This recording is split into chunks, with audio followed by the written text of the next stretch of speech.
오래전에 들은 것인데도 평생을 기억나게 하는 어떤 문구들이 여러분도 다 있으실 거예요. 오래전에 모 전자업체가 가전제품 선전하면서 했던 그 홍보, 순간의 선택이 10년을 좌우한다. 문구가 늘 기억이 되어집니다. 우리가 어떤 선택을 하느냐에 따라서 10년만 좌우하는 것이 아니라 평생을 좌우하는 일도 우리들 주변에 참 많이 있습니다. 오늘 본문에 등장하는 사가랴는 바로 이러한 중요한 선택의 순간을 맞이했다는 사실을 우리가 본문 통해서 발견할 수 있어야 합니다. 그리고 그 순간 사가랴가 지금 어떤 심정으로 이 중요한 선택의 순간에 서 있는지 그 심정을 성경의 행간을 통해서, 배경을 통해서 이해할 수 있을 때에 우리는 오늘 본 말씀을 제대로 잘 받아들이게 됩니다. 지금 순간의 선택에 있는 사가랴의 심정은 문득 나 홀로라는, 이 코로나19로 나 홀로 증후군 환자들이 많아졌다 그러지 않습니까? 나 혼자라고 하는 이 외로움, 고독. 내가 이 중요한 선택을 해야 하는데 내 옆에서 나를 도와줄 사람이 하나도 없고, 이것이 내 인생에 어떤 파장을 미치게 될지에 대해서 그것을 이해해 주는 사람이 아무도 없는 그 철저한 고독과 외로움이 지금 사가랴의 마음속에 있었단 말씀입니다. 내가 이제까지 선택한 선택으로 말미암아 내 인생 가운데 펼쳐졌던 아픈 순간들, 고통의 순간들이 짙고 커다란 먹구름처럼 지금 사가랴를 덮는 순간이었습니다. 결정적인 순간에 하나님께서 나타나셔서 너 이거 선택해라 말씀해 주셨어야 되는데 하나님은 말씀해 주시지도 않았고, 제비를 뽑을 때 내 손에 특별한 촉각을 주셔서 그 해당되는 제비를 뽑게도 아니하셨고, 머릿속에 하나님께서 무슨 그림 같은 거를 내게 지시하시지도 않은 그런 일들이 한편으로는 서운함으로 사가랴의 마음속에 깊이 남아있는 이런 복잡한 상황이 지금 제비를 뽑아야 되는 순간에 사가랴의 마음속에 있었던 마음들, 생각들입니다. 하나님께서는 지금 이 순간 오늘 본문에 등장한 이 제비 뽑기를 통해 사가랴에게 어떤 역사를 이루셨습니까? 먼저 8절 말씀해 보니까 마침 사가랴가 그 반열의 차례대로 하나님 앞에서 제사장의 직무를 행할세라는 기록을 남겨주고 있습니다. 마침 직무를 행할세라는 이 어구를 주목해 보시기 바랍니다. 여기서 제사장이 직무를 행했다라고 하는 것은 그 당시 제사장 숫자가 약 2만 4천여 명 됐는데 이것을 24개의 반열로 나누어서 1년에 일주일씩 섬기도록 했던 상황을 이야기합니다. 그런데 지금 아비야 반열에 해당했던 사가랴가 마침 이때에 이 직무를 행하기 위해 지금 여기에 서 있다라는 사실을 이야기해 주고 있어요. 병아리가 이제 알에서 나오기 위해서 온갖 몸부림을 치는데 자신이 모르는 그 껍질을 깰 힘이 없습니다. 그때 이것을 알아챈 어미 닭이 밖에서 그 지금 병아리가 나오려고 하는 그 지점을 정확하게 탁 쪼아줄 때에 병아리가 삐약하고 생명으로 나타나는 것을 우리가 줄탁동시라고 표현하지 않습니까? 마침이라는 이 단어 안에는 우리 인생 가운데 줄탁동시로 역사하시는 하나님의 모습을 그대로 표현해주는 너무 소중한 말씀이 아닐 수 없습니다. 하나님 앞에서 우리가 일상적으로 그냥 지나가는 시간 말고 성경에서 말하는 하나님의 시간표에 딱 마주친 그 결정적인 시간, 우리가 잘 아는 이 성경 원어인 카이로스라고 하는 이 카이로스로 우리를 견인해주는, 우리를 한 걸음 한 걸음 인도해주는 징검다리와도 같은 역할을 하는 게 바로 하나님 앞에서예요.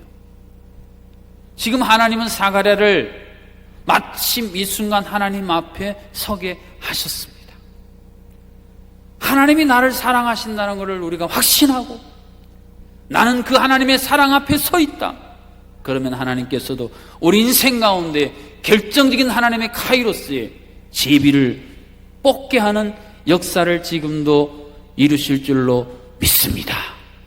우리가 오늘 말씀을 통해 이런 고백을 할 수만 있다면 하나님께서 이 말씀을 주신 소중한 의도를 우리가 이해하고 내 말씀으로 받아들일 수 있는 소중한 우리의 고백입니다.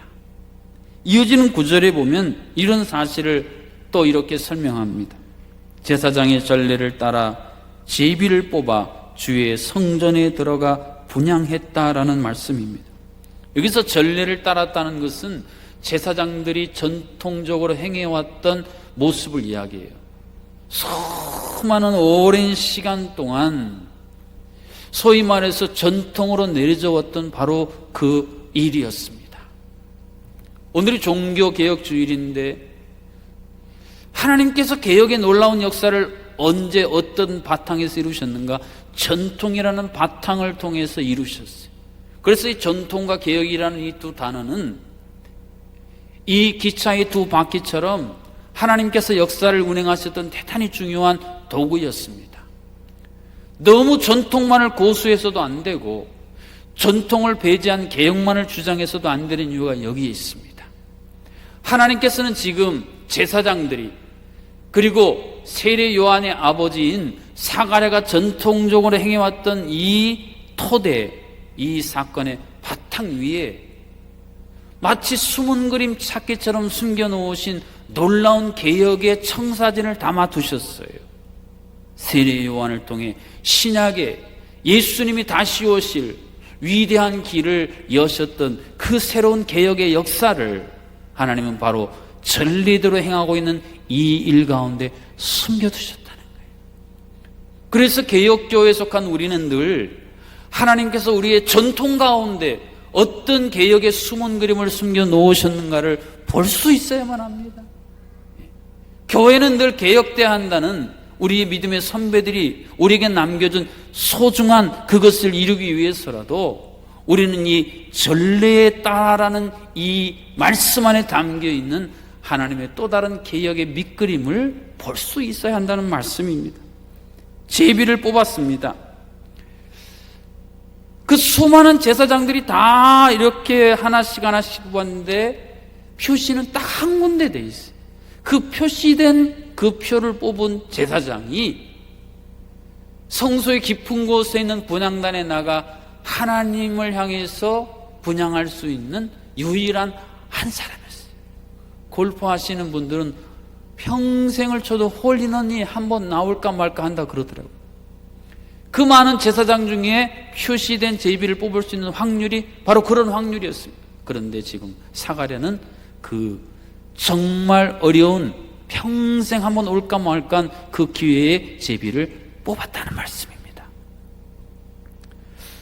성경에 기록된 사랑은 한계에 갇혀있는 인간이 선택한 게 아닙니다. 한계를 뛰어넘으시는 제한 없으신 전능하신 하나님의 선택에 의해 우리에게 다가온 것이 사랑이라는 거예요. 사랑은 내가 시작한 것처럼 착각하고 착시 현상을 보이기도 하지만 엄밀히 묵상하고 또 묵상하고 되돌아보면 결국 하나님께서 시작하셨다는 사실을 우리가 고백할 수 없게 만드는 게 바로 성경에서 말하는 사랑입니다.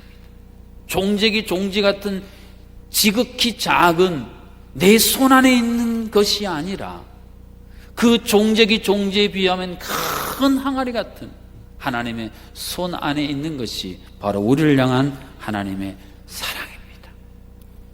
하나님의 사랑은 어쩌다 갑자기 한순간에 이루어진 우연이 아니라 창세전에 하나님이 미리 계획하셨다고 말씀하신 참으로 깊고도 놀라운 하나님의 계획에 따른 필연적인 사건입니다.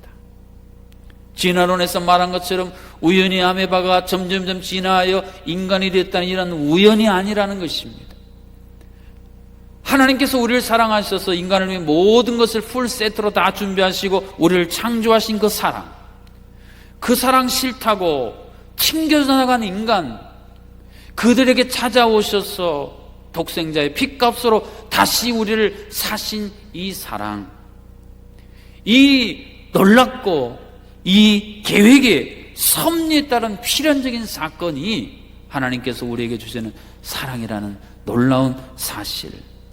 여러분 어떠십니까? 정상적인 부모라면 자녀를 사랑하는데 뭐 기분 날 때 우연히 사랑하고 또 막 억지로 사랑하십니까? 부모라는 그 이유 하나만으로 하나님께서 우리에게 부어주신 이 하나님의 사랑의 본능적인 사랑으로 우리는 자녀들을 향해 필연적인 사랑, 모든 것을 다 쏟아붓는 자원적이고 희생적인 사랑을 부모가 하는 것처럼 하나님이 우리를 자녀로 삼으셨다는 이 말씀 가운데는 우리를 향해 아낌없이 내어주시는, 쏟아부어주시는 하나님의 필연적이고 희생적인 사랑의 파도가 오늘도 우리의 강팍한 마음에 부딪히고 세상의 더러운 것으로 오염되진 우리의 심령을 깨끗하게 청정하게 하시는 그 놀라운 사랑의 파도가 오늘 이 예배를 통해 우리의 마음속에 친히 다가오고 계십니다. 이 하나님의 사랑을 힘입었기에 사가랴는 오늘 본문 1장 9절 하반절이 설명하는 것처럼 주의 성전에 들어가 분향했습니다. 한 개인에게 평생 기억될 만한 은총이요, 그 가문의 영광이라고 할 수 있는 이 놀라운 선물을 하나님께서 사가랴에게 허락하여 주셨습니다. 우리도 인생을 살다 보면 크고 작은 결정을 해야 될 때가 참 많이 있습니다. 그런데 이 결정하는 일이 그렇게 쉽지를 않습니다. 이것을 선택해야 할까? 저것을 선택해야 할까? 참, 이 답을 몰라서 마음 졸일 때가 한두 번이 아니라는 거예요. 자녀 양육만 해도 그렇습니다. 이 자녀를 도대체 어떤 어린이집 유치원에 보내고 어떤 사교육을 시키고 장차 앞으로 어떤 분야로 이 자녀를 키워나가야 될지 하나님께서 쑥 나타나셔서 속 시원하게 말씀해 주시면 좋겠는데 우리는 그런 경험을 제대로 하지 못하면서 이제까지 살아왔습니다. 우리 일상적인 삶 속에서 정말 중요한 선택의 기로에 서서 이것이냐 저것이냐 이것에 따라서 내 인생 판도가, 우리 가정의, 교회의, 민족의 판도가 달라질 수 있는 그때에도 하나님은 침묵하시는 것만 같은 상황을 우리는 삶에서 늘 직면하며 살고 있습니다. 그것뿐입니까? 인생 여정 속의 순간순간 돌발적으로 내가 잘못 판단하고 선택한 그것으로 말미암아서 인생이 깊은 고통의 골짜기에 떨어지고 그 속에서 답답하며 뼈아픈 눈물을 흘릴 때는 얼마나 많았습니까? 하나님을 모르는 사람들이라면 그렇다 치더라도 내가 하나님의 자녀요 하나님의 사랑받는 대상인데 하나님은 왜 내가 그 잘못된 판단, 선택을 할 때에 그것을 그대로 방치해 두셨습니까? 이런 하나님을 향한 섭섭하고 서운한 마음을 우리 마음속에 끌어안고 살아가게 되면 자라보고 놀란 가슴 소뚜껑 보고 놀란다고 결국에는 신앙이라는 타이틀은 있지만 그가 살아가는 모든 삶의 방식은 세상 사람들이 갖고 있는 이 소위 숙명론, 운명론에 늪에 쑥 빠져서 헤어나오지를 못하는 성도들 우리들 주변에 참 많이 있습니다. 여러분 과연 그러할까요? 성경은, 기독교 역사는, 우리 신앙의 선배들은 그렇지 않다라고 강조해서 힘주어 말해주고 있습니다. 하나님은 아주 구체적이고 아주 정확하게 우리의 삶 가운데 개입하신다. 이것을 잘 표현해 준 것이 오늘 설교 제목인 하나님의 손길입니다. 왜 하나님의 손길은 우리의 인생 가운데에 우리의 삶을 향해서 여전히 개입하시고 가장 중요하고 구체적인 순간에 역사하십니까? 사랑 때문에. 사랑. 하나님이 나를 사랑하시기 때문에, 하나님이 나를 사랑하시기 때문에 그런 거예요. 그래서 하나님은 하나님의 때에 가장 중요하고 결정적인 제비를 뽑도록 지니 지금도 역사하고 계십니다. 오늘이 제 503번째 종교개혁 주일입니다. 마르틴 루터가 1517년에 비텐베르크 성예배당 문 앞에 95개조의 반박문을 붙이지 않습니까?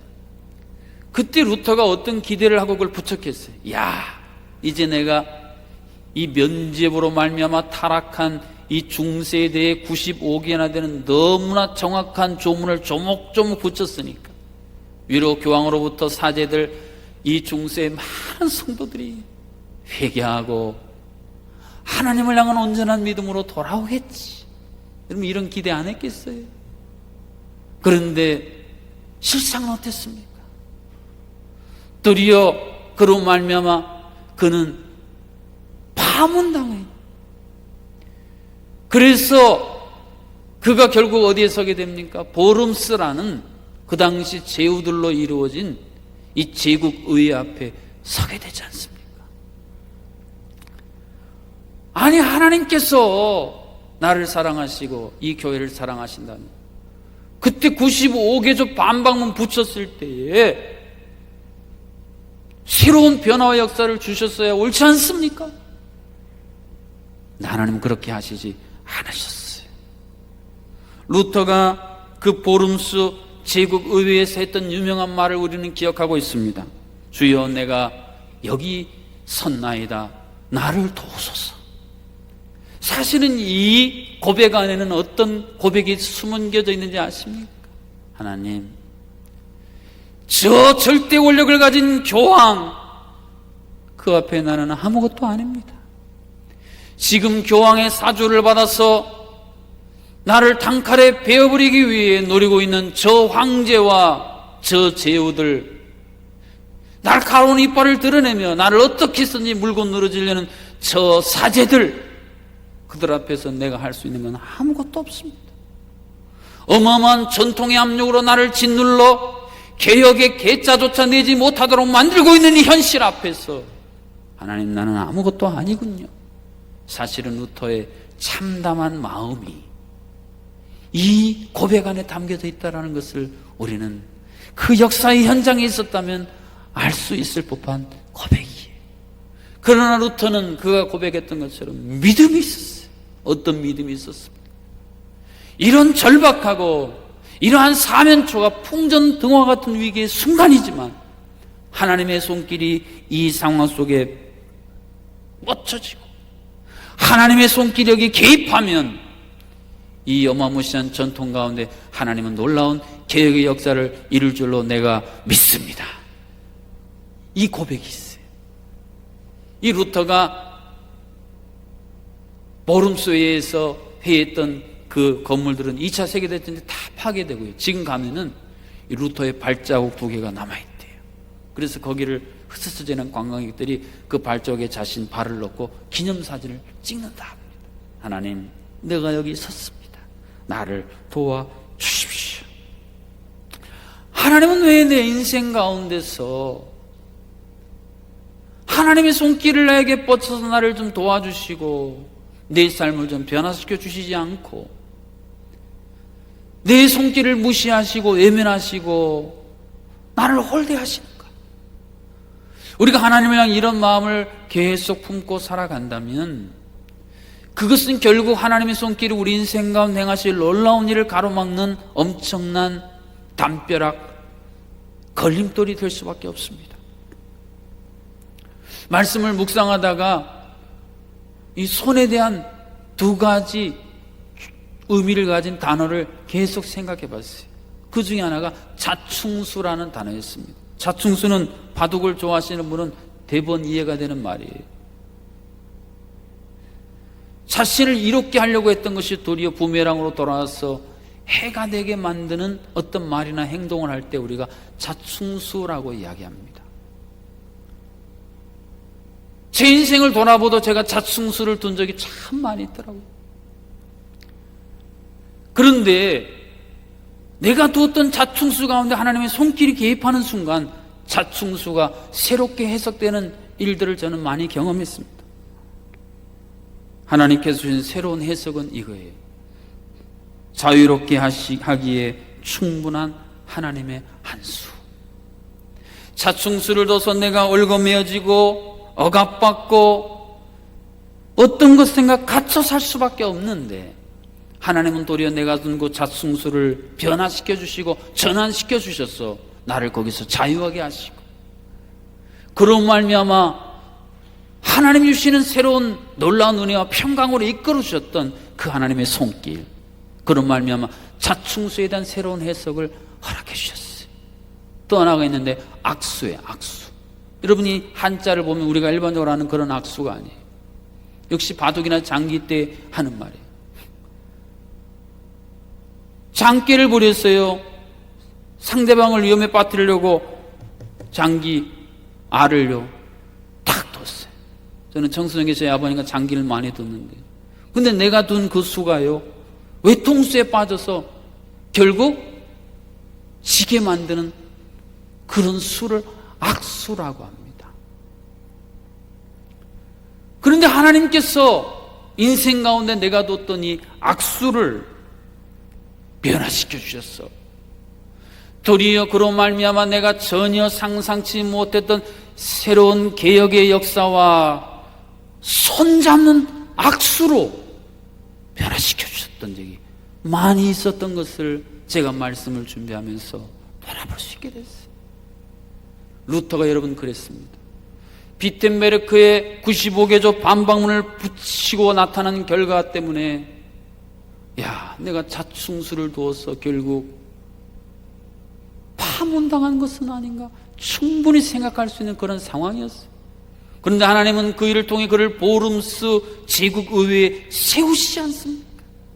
이것이야말로 하나님이 루터의 영혼과 그의 모든 활동을 영적인 의미에서 자유케 하시기에 충분한 하나님의 놀라운 한 수였다는 거예요. 거기서 네가 쓴 책과 너의 의견을 철회해라. 신성 로마 제국의 황제와 거기에 있던 수많은 사람들의 눈길에, 그 눈총에도 불구하고 루터는 처리하지 않겠다 선언했어요. 아, 내가 악수를 둔 건 아닌가, 내 생명을, 내 명을 내 스스로 재촉한 것은 아닌가 생각할 만한 악수라고도 볼 수 있는 이야기였어요. 그런데 하나님은 거기에 있었던 프레드릭 선 제후의 마음을 감동시키셨어요. 보름스웨이 끝나고 가다가 자객들에서 죽임당할 수 있는 상황인데 위장으로 그를 납치하여 해발 400m의 바르트부르크라는 성에 루터를 고스란히 옮겨주시지 않습니까? 내 주는 강한 성이요. 그 유명한 종교개혁의 찬양 작시 작곡이 있었던 곳이 바로 그 바르크부르크 성이에요. 그것뿐입니까? 거기서 루터가 뭐 어디 갈 수도 없고 할 일도 없고 해서 뭘 했느냐? 라틴어 성경을 독일어 성경으로 번역한 거예요. 그 당시만 해도 중세 사람들은 자기가 듣지도 알지도 이해도 못하는 라틴어 성경을 보고 들었어요. 뭔 소리인지도 알 수가 없어요. 그런 하나님의 말씀에 대해서 전혀 제대로 접근할 수 없었던 그 당시 성도들에게 라틴어 성경을 독일어 성경으로 번역함으로 말미암아 사제들의 손에 쥐어졌던 하나님 말씀을 평신도에게 돌려준 이 종교개혁의 놀라운 역사, 새로운 역사와 손잡게 하셨던 바로 그 하나님의 계획이 그 바르트부르크 성에서 이루어졌다는 것입니다. 할렐루야. 사랑하는 성도 여러분, 내가 이제까지 내 인생에 지나온 많은 나의 자충수 악수를 보면서 후회하고 절망하고 낙심하고 하나님을 향해 원망하고 불평하며 살 수도 있고,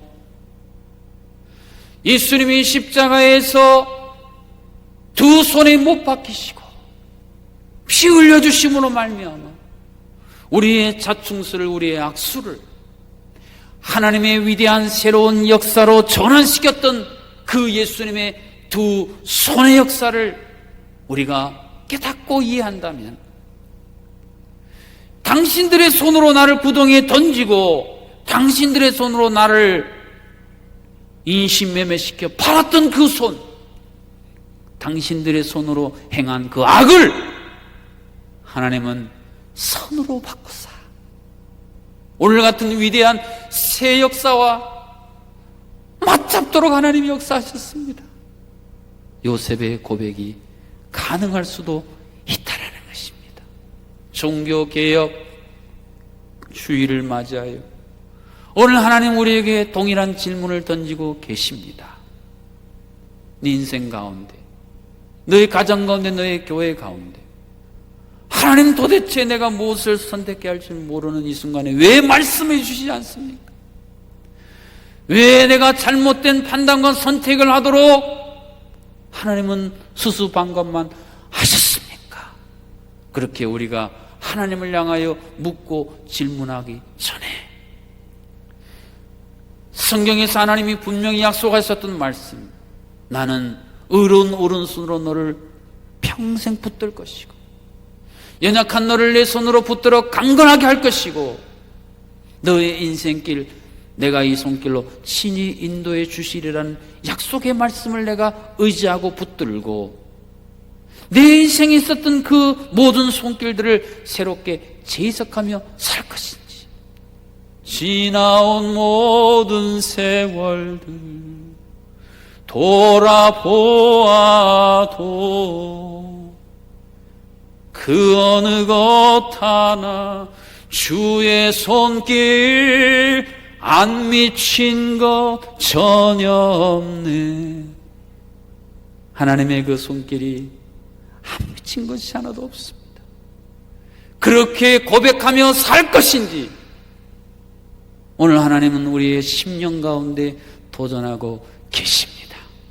종교개혁은 503년 전에 한 번 일어나고 끝나고 종결된 것이 아니라 오늘 하나님은 그 놀라운 위대한 손길을 우리의 인생 가운데 여전히 동일하게 역사하시자 오늘 우리를 통해 새로운 놀라운 개혁의 역사를 지금도 이루어 가시고 앞으로도 이루어 가십니다.